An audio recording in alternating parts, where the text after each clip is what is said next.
Today, let's talk financial advising, retirement and tax strategy.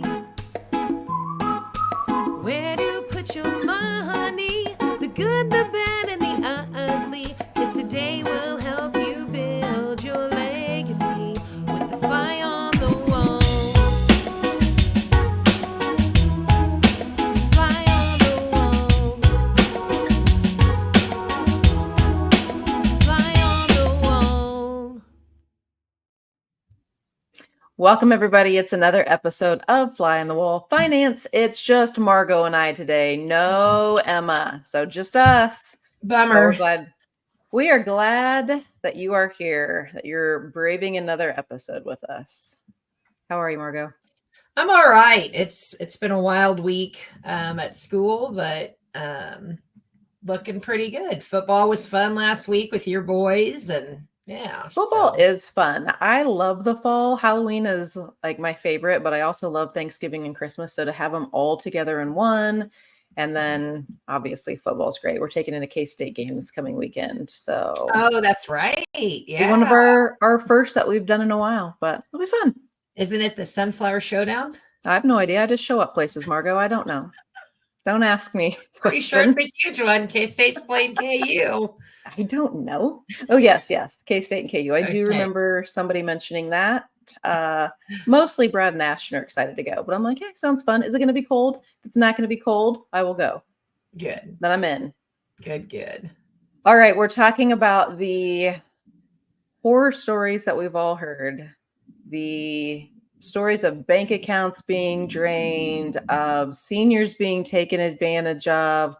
It's online scams. So we're going to talk today about understanding what the most common ones are, maybe how to identify some red flags so you know, hey, this looks like something that maybe isn't right, and then some ways to protect yourself. And this is something that, I mean, they're getting smart. It is crazy. So Years smart. ago, I think it was like, okay, I can identify that as a scam. Now you have to really look at it and think twice and really kind of dig into what looks odd here to know if it's a scam, which is scary. My favorite one from back in the day was the Nigerian prince has $1 million for you if you reply to this. And I remember putting it on my Facebook. Hey, everybody, I'm retiring. I'm quitting teaching. I have a Nigerian prince that's going to give me $1 million. And people actually commented that, wow, that's amazing. You should maybe check into it though. And I'm like, do you really not? Yeah, it was a joke. Complete sarcasm. And so then that's scary that people Yeah. don't know. So then that became so widespread. It was like, okay, we all get the Nigerian scams, and we got used to there being some of those most common scams. We have a lot of like test phishing emails from our cybersecurity company where they'll try to trick you. I had to go back through like remedial training twice because you get so busy in your emails that I would just start, I'm clicking, and I'm deleting, and I'm like, oh, what's this? And I'd click on a link. And as soon as I would do it, I'd be like, dang it, it was a trap. And it, a big thing would come up that's like, you probably need to go back to remedial training. This was a test to see if you would. And I was like, man, I'm like not noticing some of these. And I am literally being tested all the time to see if I will notice them. What are our boomers and seniors? And even, I mean, we're Gen X, and now I think we're the new generation of the people that are getting out of touch with some of these newfound scams. But I mean, these people are getting clever, and it looks like it is legit, and it's hard sometimes to decipher. So let's talk about some of the most common ones. Here's the one that I think is the scariest, because maybe it's just because I know personally people that have fallen prey to this, but think how often our computers are not doing what we want them to do, or there's some kind of crash, or I've got a bug, or something that could be legit. And then you think you're talking to tech support that is actually going to help you. And there are legit companies that take over your computer and help you resolve it. That's what I think is so terrifying is these tech support scams. They take over your computer, bam, you're gone. They wipe everything out. They take your information. They've now got your account info, your passwords, your bank accounts. It's scary. Yeah, absolutely. And you gave them the keys to the key. I mean, you Yeah. literally gave them access, but they're so convincing. They're so convincing. Yeah. And if you're not used to it, if you haven't thought about it, so tech support scams, unfortunately, is a big one. We're going to talk about some ways to identify that.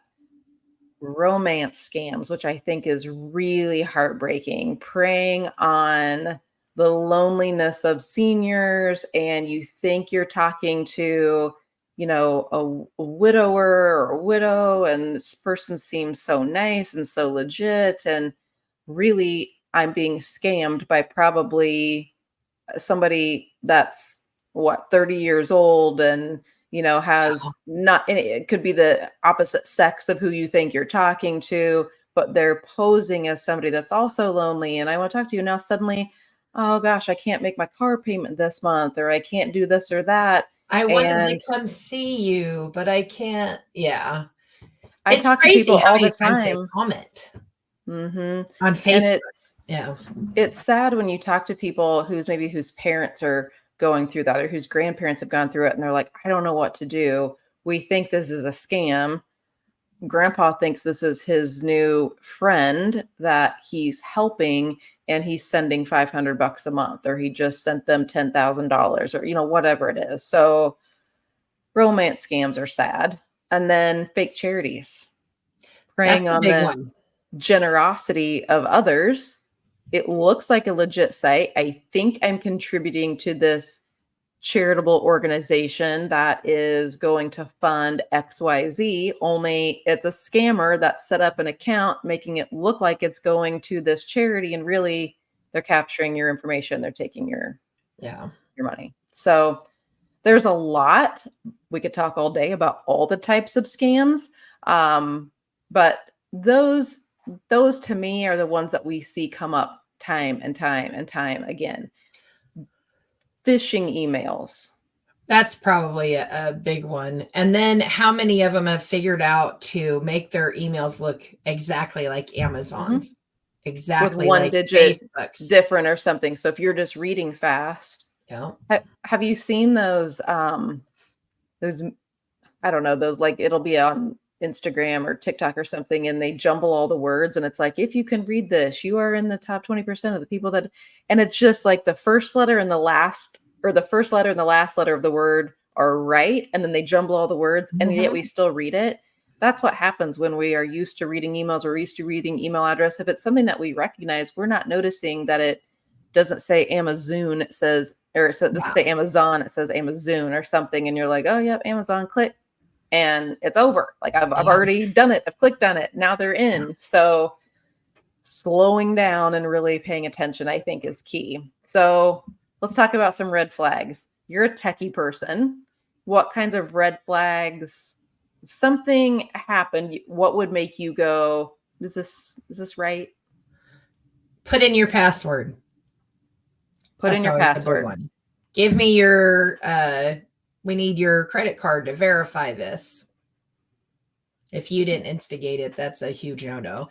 The biggest one that I've always been amazed that people will fall for, if they ask you for payment in a gift card or, and I'm like, Weird requests for, okay, so here's a yeah. scary story about that. I have an advisor that I mentor and I coach in Missouri, and it wasn't even one of her clients. It was a potential client, somebody that she had just emailed back and forth with a little bit, that, hey, I saw some info, wanted to ask you some questions. Okay. Somebody hacked the advisor's email, started emailing this potential client as the advisor. The potential client says, okay, yes, I'd like to move forward. I'll invest with you. The fake advisor says, wire the funds. Okay, that is never how we operate. And an advisor is never going to open an account for you without meeting with you, without getting face to face, without getting on a Zoom, without you having some kind of direct communication. But of course, she didn't know this. Mhm. And she wires the funds to this account number. Now, luckily, the scammer had set up an account at the bank that she was at. It did leave her account, but it got stuck then in this other account, and the bank flagged it as fraud. But she's still fighting to get it back into her account. So luckily, it wasn't gone, but it was $50,000 just whoop, gone. I wired it.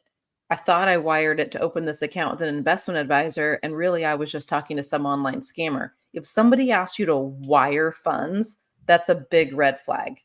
You typically aren't ever going to be asked to wire funds somewhere. Well, and for clients too, to know, I know sometimes it's a pain in the keister how many hoops sometimes we have to jump through for verification, but unfortunately, it's because bad people have ruined the system. There's times I wish I could just put it through. I know that it's, but it's like, yeah,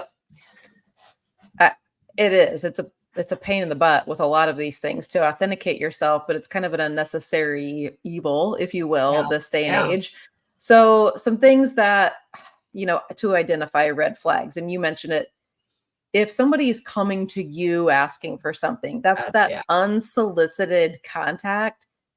Usually that's not going to happen. And if you're unsure, if you get a request from the IRS, from your bank, from tech support, hang up or delete the email, go online, get a verified phone number for whatever that organization is, and you call them. Because they're typically, and I know my bank a lot of times will say, they'll try to push out notices to say, hey, we're never going to call you and ask you for any info. We're your bank. We know your info. Like, we're never going to call you and ask you to verify this. Yeah. Even if I call my bank now, they will send me a code to my cell phone to make sure that I am who I say I am. Even if I have my social, even if I have this, they're like, okay, well, we're going to send you a code. This is the phone that we have as being tied to you. Do you have it with you? We'll send you a code so we can verify that you are who you say you are. That's the kind of authentication that legit organizations are going to be going through. If it seems too good to be true or something seems a little bit off, it probably is. Yeah. The other thing too is to recognize the fear mongering that goes into a lot of it. A lot of it, it's older people who you brought up the tax IRS, and they're going to take advantage of you being scared of being in trouble. That's another, That's such a good one, because it's like, oh my gosh, the IRS says I have to do this. I don't want to make the IRS mad. If they're trying to use urgency or pressure, or something's ASAP, or you've got to do this right away, they are preying on, oh, I feel frazzled. I have to hurry and do this. I'm not going to look into it. I'm not going to call my son or my daughter or my advisor or somebody to say, does this seem legit? I've got to hurry and do it. Any kind of pressure, fear mongering, sense of urgency, any of that, big red flag. You should stop and say, what the heck? Yeah. Why is this suddenly such an issue? That's probably not going to happen from a legit organization. Right. We already talked about the odd payment request, crypto, gift cards. Yeah, crypto too. Wiring. That's probably not going to be something. Entering in your credit card information here. Probably not. That's hard to say, right? Because you're like, well, I buy things online. You can usually tell if this is a legit place, or use PayPal, or use something where you're not entering your actual credit card into all these different sites, because certainly they can be hacked. And then you've got, at least then it's your credit card info, not your bank account, not your passwords, not keys to the kingdom necessarily, but still annoying, still fraud, still something that you have to deal with. And something that can snowball. So red flags, I think just being aware is a big one. And younger people trying to help to not saying that all elderly people, but Yeah, you kind of start to lose touch with some of those younger. Heck, I feel like I do it all the time with little kids. I'm like, oh, I'm so out of touch with that era. Trying to help keep an eye on that. Facebook Marketplace is a big one, which this would be a lesser scam, if you will. But I found myself being like, oh, look at that deep freeze for only $50, and you're like, wait, that's probably too good to be true. I And was Emma, gonna say, Emma will laugh and be like, how old are you? And I'm like, I feel like now, yes, I'm like aging out of recognizing scams because we didn't have with you, social it's media scams. dogs.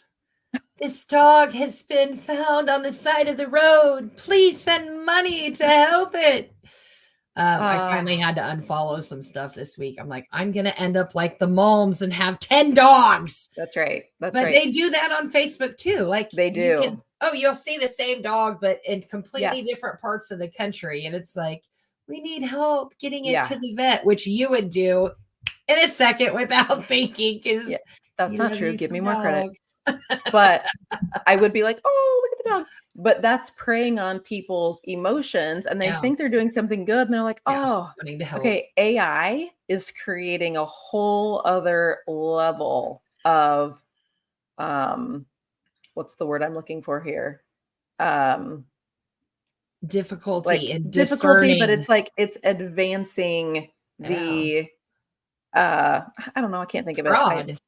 Yeah, I swear, the older I get, Well, it just makes it seems more legit. it does. I mean, I've read papers all the time with AI, and I'm like, wow, that was awesomely written. They did such a good job. And then, like I found out later, they used AI. AI wrote it. Yeah, got me. Yeah. AI is going to be one of those things that, for the next generation, it's just so normal. It's probably going to be like, what'd you guys do before it? Like when we can't imagine not having Google, they're not going to be able to imagine not having AI. Yeah. Right now, we're just on the cusp of learning what AI can do. The advancements in technology and how sophisticated, that's what the word I was trying to find. How sophisticated the fraud can get. The one that I've seen lately, which is really scary, is taking your voice, and then these scammers will play your voice to grandparents. Hey, grandma, it's Jamie. I'm stuck at college and I don't have any money for gas to get home. Can you send me $500? I mean, and it is your voice. Yeah. They have taken your voice, used AI, and now they're calling your grandparents. So your grandparents are like, oh, I can get it. Or oh, yes, of course. I mean, I know my grandchild when I hear them. What about the kidnappers? We've seen those where the kidnappers were saying, we have so-and-so, and it's the kid's legit voice saying, Mom, I'm scared. Send $20,000 ransom. And they were like, my kid's asleep here at the house. It's the sophistication of what AI will do for fraud is terrifying. We are all going to have to be diligent and aware and slow down. I think that's a great point. That's a great point. Slow down. Yeah. Pay attention. We tend to, we want to do business. That's what else I was going to say with the emails. The emails are so easy to zoom through. Because how many emails do you get a day? Right. We bombard people and all over the world with, I've got 500 junk email that I didn't want, and I'm just trying to get through it to, slow down. That's a great, great bit of advice. And I think for most people, like, we do a lot of signing online. We'll send emails where you're signing paperwork for investment accounts, for insurance policies, to transfer 401ks. Like, that's legit. But you will have always had a conversation with us first to say, here's what we're sending you. It's going to be an email from this. Yeah. If you have any questions, call me. You will have to authenticate yourself. Like, we try to give everybody a heads up that you're not just suddenly going to get an email posing as me asking you to wire funds. Like, you will get an email because we have met and we've had a conversation, and this is coming and you know what it is.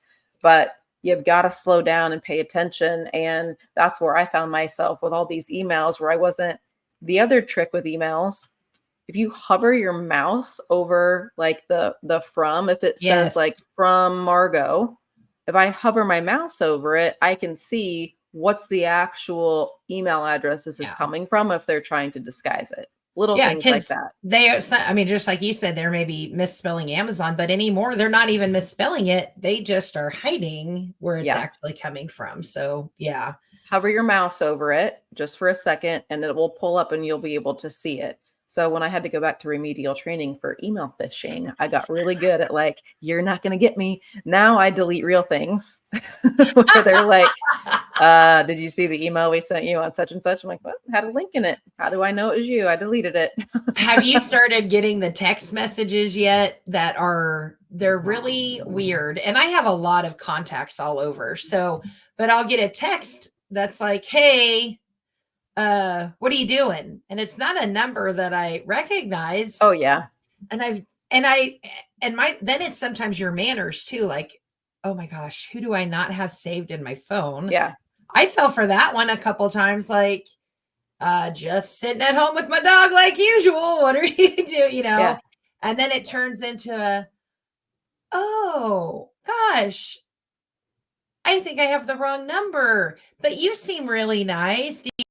Like I'd had one yesterday, and I'm sure you can imagine how I responded to it. We probably can't say it on air, but I'm getting really tired of it. And I'm like, Yeah. how many? And if you're lonely and you're wanting to talk to somebody and you're like, oh gosh, this must be somebody I just didn't have saved in my phone. And then they start up a conversation. And that's how some of those romance scams happen. You're like, oh, I made a new friend. And isn't this, crazy? And I may be on it's some sad. list of single mom, only has a dog in her life, but guess what? That's the way I want it. Wrong target, people. Okay, so let's talk about how to protect yourself. We've already talked about the two-factor authentication.